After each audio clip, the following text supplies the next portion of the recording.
licitaciones que ha comentado la presidenta. Adelante. Entonces, lo primero es que a partir de la Ley de Servicio Ferroviario se crea la Agencia de Trenes y Transporte Público Integrado, que tiene como objetivo, digamos, hay una armonización de la ley que tiene que ver con la modificación constitucional que se hizo, en donde se le da prioridad a los trenes de pasajeros como parte del desarrollo nacional. Esto fortalece el papel del Estado a darle atribuciones específicas a la Agencia de Trenes y Transporte Público Integrado para llevar a cabo la planeación y diseño del servicio de pasajeros, pero también fortalecer el transporte ferroviario de carga y ordenar el tema de las concesiones que existen de carga. También queda establecido con mayor claridad que existen las atribuciones para hacer una mejor coordinación en la administración de las concesiones, la vigilancia de lo que son bienes nacionales. Hay que recordar que todo lo que es el derecho de vía, las vías, la infraestructura ferroviaria, aunque en el caso de carga tiene concesiones desde que se hizo el proceso de privatización de los años 90, son bienes propiedad de la nación. Y esos bienes propiedad de la nación que están en resguardo de la SICT, tenemos que estar revisando que estén bien conservados, que se usen para el destino que tienen, etcétera. Y también en el caso de las asignaciones, como por ejemplo la asignación de pasajeros del Tren Maya, también todo el proceso que tiene que ver con cuáles son las características del servicio, cómo es la regulación del servicio, etcétera, también son atribuciones que tiene la agencia. Esto fue a partir de la aprobación de la ley que se hizo el 26 de junio. Estamos muy contentos y reconocemos el gran trabajo que hizo el papel legislativo, la primera parte que se hizo en la Cámara de Diputados y después en la Cámara de Senadores. Adicionalmente, lo que considera la ley, la que sigue por favor, es la creación de la agencia. ¿Qué quiere decir la creación de la agencia? Históricamente, las atribuciones a las que me refería ahorita, que tiene que ver con la regulación de las concesiones existentes y la construcción y planeación del sistema ferroviario, estaban divididas. Había atribuciones que tenía la Agencia Reguladora de Transporte Ferroviario y había atribuciones que tenía la SICT a través de la Dirección General de Desarrollo Ferroviario. Esas atribuciones a veces se duplicaban, de hecho se duplicaban hasta las áreas entre la Secretaría y la agencia, y lo que hicimos fue armonizar y juntar áreas que existían pero que no tenían claridad en las atribuciones y que no tenían algunas atribuciones que la Presidenta de la República nos dio la instrucción de agregar precisamente para hacer el rescate de trenes y llevar a cabo los proyectos de trenes de pasajeros que se están llevando a cabo. Entonces, las características principales es que se crea la Agencia de Trenes, y Transporte Público Integrado como un organismo público descentralizado que queda igual sectorizado, y la cabeza de sector es la Secretaría de Infraestructura, Comunicaciones y Transportes, que tiene funciones de planeación, construcción, conservación, modernización, regulación, supervisión, fomento y diseño del sistema ferroviario nacional y del transporte multimodal asociado, en particular la construcción de vías férreas y la adquisición de equipo ferroviario, lo cual es relevante para lo que viene sobre las licitaciones que les voy a explicar, y también tiene atribuciones para la integración con transporte público urbano. Esto también me gustaría subrayarlo porque la atribución propiamente del transporte público lo tienen los municipios y los estados. Sin embargo, parte del trabajo que ahora estamos haciendo desde la agencia es acompañar a estados y municipios en proyectos de transporte público en donde a veces requieren asesoría, donde requieren conocer los ejemplos de cómo se hizo y mucho de lo que se hizo en el gobierno de la Presidenta de la República, en el gobierno de la Ciudad de México, cuáles son las mejores prácticas. Y tenemos, digamos, muy buenas prácticas, muy buenas experiencias en la Ciudad de México, y es parte de lo que hoy se trabaja con los estados que están desarrollando proyectos de transporte público. La que sigue, por favor. Con respecto a las licitaciones, adelante. Nada más les quiero recordar cuál es todo el proyecto que tenemos de las 4 fases de los 3.300 kilómetros. Estamos ahorita en la fase 1 y vamos a empezar a preparar los estudios de la fase 2. Pero en este momento en la fase 1, como saben, tenemos AIFA Pachuca, Ciudad de México Querétaro, Saltillo Nuevo Laredo y Querétaro Irapuato. Esto es los que inician obra este año. La que sigue, por favor. Échale todo. Para que… ¿Todas las fases? Sí. A ver, para atrás, por favor. Fase 2 es Querétaro San Luis Potosí, Mazatlán Los Mochis, Irapuato Guadalajara. Fase 3 Esto también vale la pena explicarlo. ¿Por qué escogimos este orden? Es decir, está muy claro que el objetivo es llegar a Nuevo Laredo y Nogales por el Golfo de México y por el Pacífico. Sin embargo, estas fases están pensadas como aquellos servicios y esos tramos que son sustantivamente operativos. Es decir, lo que queremos es, conforme vaya avanzando la expansión del servicio ferroviario en estos trayectos, que se pueda poner en servicio lo antes posible aquellos lugares donde sabemos que hay una demanda de viajes. Y entonces tenemos la primera fase, la segunda fase, Querétaro, San Luis Potosí, Mazatlán Los Mochis e Irapuato, Guadalajara. También tenemos Guaymas, Hermosillo en la tercera fase, Guadalajara, Tepic, San Luis Potosí, Saltillo y Los Mochis, Guaymas. Y los dos tramos que nos permiten, digamos, ya cerrar todo el sistema, la fase 4, aquí de Hermosillo a Nogales y de Tepic a Mazatlán. La que sigue, por favor. Aquí también ya les estoy mostrando, bueno, las características del servicio, es importante recordarlas. Son vías dedicadas de pasajeros. Ahorita les voy a mostrar unos porcentajes de realmente cómo es que estamos ocupando el derecho de vía, pero son vías dedicadas de pasajeros. Usted quiere decir que las vías se están construyendo para el uso exclusivo del servicio de pasajeros, aunque el trazo va pegado a las vías de carga existentes precisamente por el uso del derecho de vía en la mayor parte del trazo. Velocidades máximas de entre 160 y 200 kilómetros por hora. Esto, lo de las velocidades, siempre nos gusta mucho un tren que va rápido, pero lo importante son los tiempos que nos hacen entre destinos y recorridos sustantivos. Por decirles un objetivo, es llegar a Querétaro en menos de 2 horas. Por eso estamos pensando en velocidades de entre 160 y 200 kilómetros por hora con velocidades máximas. La tracción, en el caso de AIFA Pachuca, ahorita hablaré más de esa licitación, son trenes eléctricos. Hoy tenemos un servicio que va de Buenavista a Cuautitlán, está en construcción Buenavista, Lechería a Laifa, ese también es un servicio con catenaria, son trenes eléctricos y ese recorrido es el que se amplía hasta Pachuca 54 kilómetros más. En ese recorrido también son trenes eléctricos, también son trenes con catenaria, en el resto de la red son trenes diésel eléctricos se llaman. Tenemos estaciones principales y secundarias. Esto es muy importante por la conectividad que ofrece un servicio de trenes, no solo entre ciudades grandes, es decir, el servicio interurbano, también voy a hablar ahorita de los trenes regionales, sino también los servicios más regionales, más locales. Tenemos aquí el área de arquitectura de la SICT, ha estado trabajando en la arquitectura de las estaciones, son, digamos, unos renders con características generales, estación terminal. Este es el tipo de estación que hay en ciudades grandes. Estación intermedia son ciudades medianas que sabemos que tienen o tenemos la expectativa de que tengan una demanda razonablemente alta.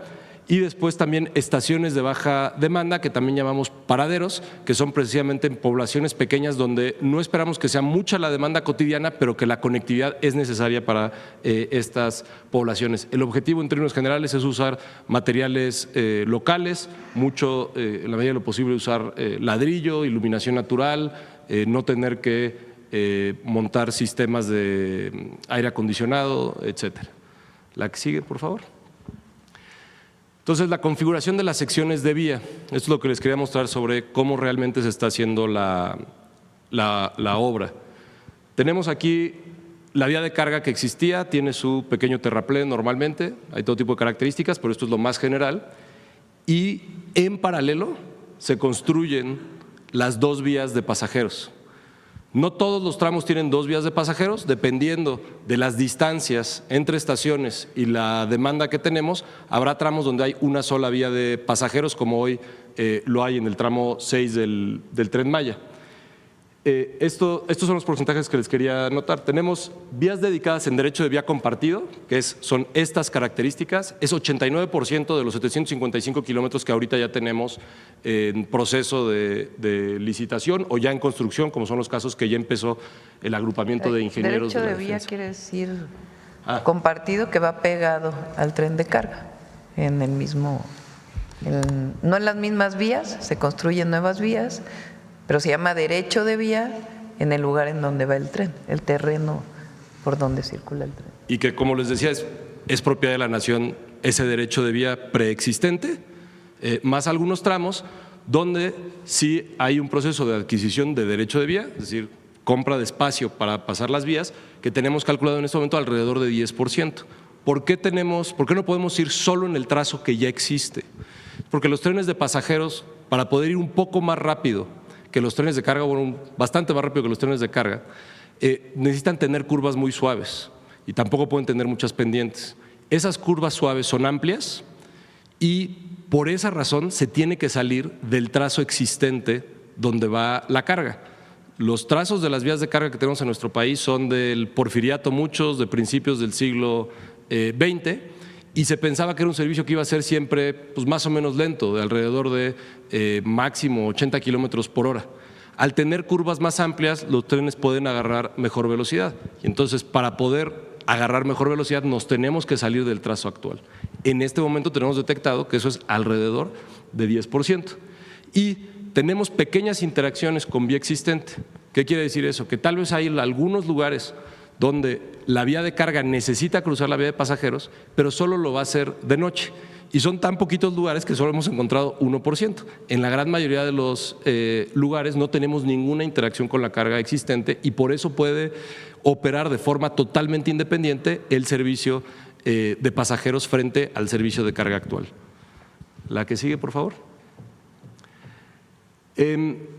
Parte de los estudios de demanda nos han permitido ir haciendo las primeras aproximaciones de cuáles son los servicios interurbanos y cuáles son los servicios regionales. Entonces, por darles unos ejemplos, esto es ilustrativo, no es que ya tengamos todo completamente definido, pero sabemos que hay pasajeros, habitantes de la Ciudad de México o habitantes de la Ciudad de Querétaro, que quieren hacer el intercambio entre estas dos ciudades. Eso es un recorrido de 227 kilómetros. Sin embargo, al tener paradas que se mueven entre esos recorridos, porque tenemos Buenavista, Querétaro, pero después Querétaro y Irapuato, por ejemplo, tenemos detectado que hay un número importante de viajes entre San Juan del Río y Celaya. Son viajes asociados al trabajo. ¿Por qué? Porque en el Bajío ha habido un crecimiento poblacional asociado a la industria, en donde las personas trabajan en una de las ciudades del Bajío y viven en otra de las ciudades del Bajío, o estudian en una de las ciudades del Bajío y viven en otras ciudades del Bajío. Celaya Irapuato también es un servicio que tenemos detectado, y en el caso, por ejemplo, del Saltillo Nuevo Laredo, Derramadero Ramos Arizpe. Tenemos Derramadero en el extremo sur de Saltillo, es una zona industrial con poca vivienda pero muchísimo trabajo. Después tenemos Saltillo y después tenemos Ramos Arizpe, que es también de las zonas industriales del país que más están creciendo, el norte de Ramos Arizpe. Sabemos que hay una demanda de viajes, de trabajadores que todos los días van a estas dos zonas industriales. Eso quiere decir que el tren que va hasta Nuevo Laredo no necesariamente tiene que ser, digamos, el mismo tren, el mismo vehículo, que hace un recorrido más corto de Ramos Arizpe a Derramadero en la mañana para estar moviendo a las personas y para ofrecer un servicio de un poquito más alta intensidad. La que sigue, por favor.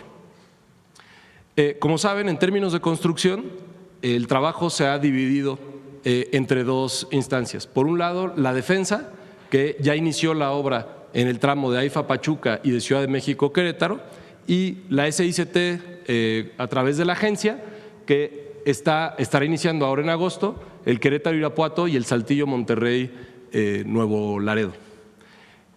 También es importante mencionarlo, la ingeniería básica, es decir, cuáles son las características en cada metro en el que vamos a ir construyendo, se ha estado trabajando a través de la defensa. Es un trabajo conjunto, pero la verdad los ingenieros militares han sido muy efectivos en el desarrollo de esa ingeniería básica, que es lo que nos permite ya licitar las obras para poder empezar la construcción lo antes posible. La que sigue, por favor. Entonces, las licitaciones de construcción del tren Querétaro-Irapuato es igual a una licitación para la construcción de 108 kilómetros de vías exclusivas de pasajeros que tienen que estar integrados al servicio que va desde la Ciudad de México hasta Querétaro, para poder tener un servicio continuo Ciudad de México hasta Irapuato con estos servicios regionales que les mencionaba. Después tenemos la construcción de 394 kilómetros en las licitaciones del tren Saltillo a Nuevo Laredo. Y por último también la licitación, esta primera licitación de flota de trenes, que son los primeros 15 trenes eléctricos que se adquieren para el servicio Ciudad de México a Pachuca. La que sigue, por favor. ¿Qué características tiene el proceso de licitación o qué es lo que estamos pidiendo a los constructores que presenten? Tienen que presentar la capacidad de elaborar el proyecto ejecutivo. El proyecto ejecutivo es, una vez que tienes de ingeniería básica, es el desarrollo a detalle de ingeniería de la construcción. con levantamientos topográficos, estudios geotécnicos, el proyecto ejecutivo ya definitivo y las especificaciones técnicas que se requieren para definir los materiales, los procesos, etcétera, y que están normados en la propia licitación. En la fase de construcción tienen que hacer las obras preliminares de limpieza, de desplante, los movimientos de tierra, las obras de drenaje. Tenemos ya el análisis hidráulico de todos los trazos para saber dónde tenemos mucha agua o poca agua. Si alguien tiene la duda de por qué derramadero se llama derramadero, bueno, es porque se derrama mucha agua en derramadero, entonces tuvimos ahí algunos temas de trazo. También hay muchas estructuras especiales. La sección que les mostré, todo sucede a nivel. Es decir, está la vía de carga, va en un pequeño terraplén y al lado se construye otro terraplén. Sin embargo, hay lugares donde se requiere construir puentes, ya sea porque tenemos una orografía complicada, que puede ser que hay una barranca, hay un río, etcétera, o viaductos. Estos viaductos sobre todo se requieren en los accesos a zonas urbanas porque hay mucha industria. Y precisamente para no tener interacción con carga, estamos pasando por arriba de las instalaciones de carga, de tal forma que nunca se crucen ahí el tren de pasajeros y el tren de carga. Por darles un ejemplo, la zona industrial de Monterrey, en el norte de Monterrey, pues hay muchas bodegas a lo largo de la vía, porque está la vía de carga y le da servicio cotidiano a esas bodegas. Por ahí lo mejor es pasar por arriba para precisamente no tener que interactuar con la carga, que no nos permitiría tener un servicio eficiente de pasajeros. Luego tenemos la fase de pruebas y puesta en servicio. Una vez que se termina la construcción, tenemos que garantizar que la empresa constructora entregue todo con la calidad y las características que se requiere para operar en las condiciones que pusimos al origen del servicio, que les decía, vías dedicadas de pasajeros, tienen que ser vías segregadas, en el sentido de que no hay cruces sobre la vía, y también se revisa que existan las condiciones para operar hasta 200 kilómetros por hora en los tramos que tienen esa especificación de diseño. La que sigue, por favor. Entonces, bueno, ¿cuáles son los tramos que ya están en licitación? En el caso del Querétaro-Irapuato, tenemos los primeros 30 kilómetros que van de la zona industrial de Querétaro hasta Apaseo, o pasandito Apaseo, son 30.3 kilómetros. La preconvocatoria salió el 19 de mayo y vamos a estar emitiendo el fallo entre la segunda y la tercera semana de agosto. Ahorita, de hecho, estamos ya en la segunda junta de aclaraciones. Como saben, en los procesos de licitación las empresas pueden preguntar para aclarar cualquier cosa que tenga que ver con las características que se esperan. Y entre la segunda y la tercera semana de julio, es decir, ya en unos días, publicaremos la convocatoria para la licitación de un tramo de 70 kilómetros que va desde Apaseo hasta Irapuato. En términos del derecho de vía, como les decía, la mayor parte del derecho de vía al inicio vamos pegados al servicio de carga, pero aquí pueden ver que hay un desvío. Este desvío es para tomar el derecho de vía de la autopista 45D. Entonces, pegado a la autopista 45D, que tiene un derecho de vía importante porque es una autopista de 4 carriles con camellón, etcétera, avanzamos un buen tramo, pasamos por Salamanca y después nos reincorporamos otra vez al derecho de vía ferroviario para la entrada a Irapuato. Esto nos permite cruzar por Apaseo, Celaya. En Celaya el tren de carga ya no va a cruzar la ciudad, el tren de carga va a usar el libramiento exclusivamente y solo el tren de pasajeros entrará a la ciudad. En Villagrán y Cortázar, entre las dos poblaciones, que son poblaciones igual que tienen muchas conexiones hacia Celaya y hacia Irapuato, son importantes, tendremos también un paradero, es una base de mantenimiento. Al norte de Salamanca, ahí en la ciudad de Salamanca, tendremos una estación y la estación en Irapuato. La que sigue, por favor. En el caso de Saltillo Nuevo Laredo, iniciamos con la licitación de 100 kilómetros, la convocatoria fue el 20 de mayo, esto también será el fallo entre la segunda y tercera semana de agosto, de Unión San Javier, Arroyo El Suez, es aquí donde está marcado, al norte de la ciudad de Monterrey. Y tenemos también ya abierto el proceso, se abrió un mes después, el 19 de junio, de 117 kilómetros desde Derramadero, que es el ejemplo que yo les daba, hasta Santa Catarina en la entrada a Monterrey. Aquí tenemos, por ejemplo, estación o paradero en Derramadero, Saltillo, Ramos Arizpe, García. García es uno de los municipios que más crece en términos poblacionales en el país, precisamente por la relación de trabajo que hay entre las zonas industriales y las zonas habitacionales de la zona metropolitana de Monterrey. Santa Catarina, Monterrey, Escobedo y tenemos identificado Bustamante y Anáhuac y Nuevo Laredo como poblaciones que también son más pequeñas, pero que les ofrece conectividad el tren. En este caso, les decía yo, hay tramos donde no necesariamente tendremos doble vía. Donde tendremos una vía, son tramos muy largos, como es este tramo, que en realidad suma 234 kilómetros, es un tramo bastante plano, con pocas curvas, nos permite ir a una buena velocidad y la capacidad que nos da una vía con algunos laderos es suficiente para mover la demanda, no es necesario siempre tener la doble vía. En resumen, en términos de los procesos de licitación, también en este caso estamos ya en la segunda junta de aclaraciones, contestando las preguntas, esto nos da que estamos en proceso de licitación de alrededor de 250 kilómetros ya, que se harán con empresas constructoras una vez que se ha adjudicado el fallo. La que sigue, por favor. Por último, está la licitación de los trenes eléctricos. El recorrido de la Ciudad de México a Pachuca tenemos estimado que es uno de los que tendrá mayor demanda. Es importante, quienes tal vez conocen, han venido a la Ciudad de México. La Ciudad de México, si uno se sube al metro, si uno se sube incluso al tren Buenavista-Cuautitlán, puede ver que la demanda en hora pico es muy grande. Son volúmenes muy grandes de personas. ¿Por qué? Porque son relaciones de todos los días entre el trabajo y el hogar. Entonces, millones de personas que necesitan ese viaje, que tenga certidumbre, que sea rápido, que sea cómodo, que sea seguro. La zona de Tizayuca y la zona metropolitana de Pachuca justamente han ido generando esa relación con la Ciudad de México, una relación cotidiana de trabajo y hogar o de estudios y hogar. Conocemos personas que viven en Pachuca pero que estudian en la Ciudad de México, por darles un ejemplo. Y lo que hace un tren es no solo les mejora el tiempo de recorrido, puede ser poco más de una hora, sino que les da certidumbre sobre ese recorrido. Al saber que siempre que sales una hora, sabes perfectamente a qué hora vas a estar llegando en Buenavista. Por eso tenemos estimado que es uno de los tramos que por sí solo más viajes va a generar. En este momento el estudio de demanda nos dice que son alrededor de 100,000 pasajeros diarios en todo el recorrido. Una parte de ese recorrido es en el Estado de México y otra parte de ese recorrido, por supuesto, que es al AIFA y después en Hidalgo, sobre todo en lugares como Tizayuca, Empalme del Rey y Pachuca.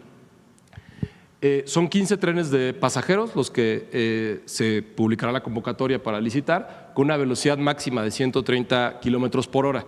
¿Por qué 130 kilómetros por hora en este caso? Son las características que tiene el suburbano y también por las distancias. Los trenes necesitan distancia para acelerar y para frenar. Por las distancias no estamos hablando aquí de ir a 200 kilómetros por hora como si lo estamos haciendo en los tramos más largos de los otros trayectos. Son trenes de poquito más de 100 metros y que justamente como es un recorrido de alta demanda, estamos considerando que puede ir creciendo la capacidad de los trenes porque se pueden acoplar. Nuestros andenes en Buenavista nos permiten acoplar 2 trenes de 100 metros, son andenes de 200 metros y de hecho en el resto de las estaciones así se están diseñando para poder tener, en vez de un tren cada 6 minutos de 100 metros, de repente decir, oye, siguió creciendo la demanda, entonces vas ampliándolo con un tren doble cada 6 minutos que va saliendo en hora pico. En cada tren son más de 700 pasajeros, pensando en sentados y parados, con accesibilidad universal, acceso a nivel y asientos prioritarios, con información y comunicación para el pasajero, para saber en qué estación está, dónde se tiene que bajar y con seguridad y confort. La licitación la vamos a publicar, el proyecto de convocatoria de hecho ya se publicó, ya tuvimos los primeros comentarios del proyecto de convocatoria y propiamente la convocatoria se publica el día de mañana para tener el fallo a finales de agosto. Esto es lo que tenemos. A ver, entonces, sí. Tren Querétaro-Irapuato, ¿ya está en licitación? Los primeros 30 kilómetros ya están en licitación y estamos por licitar los 170 kilómetros. ¿Cuándo sale esa licitación? Esa licitación sale el 18 de julio.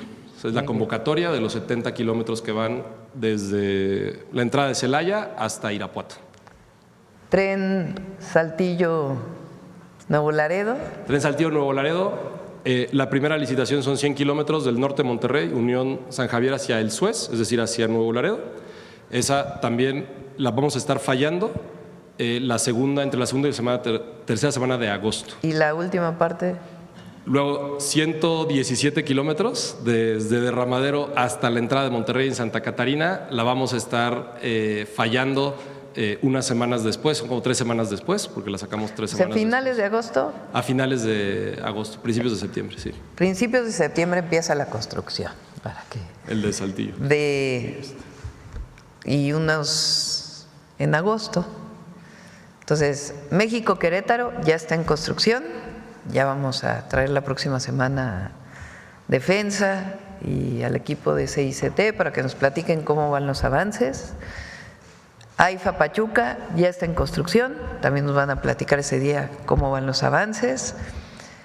Ciudad de México, AIFA, también ese ya tiene rato en construcción y ya se resolvieron los problemas sociales y ya va a poder desarrollarse a plenitud.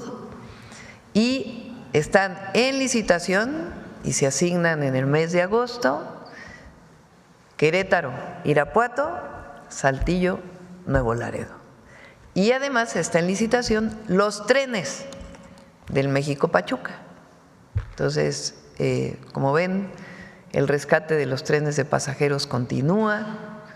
Se acabó el periodo en donde se decía que el Estado no podía construir, que lo público era malo per se, aunque todavía hay algunos trasnochados que piensan que lo único bueno es lo que no hace el gobierno.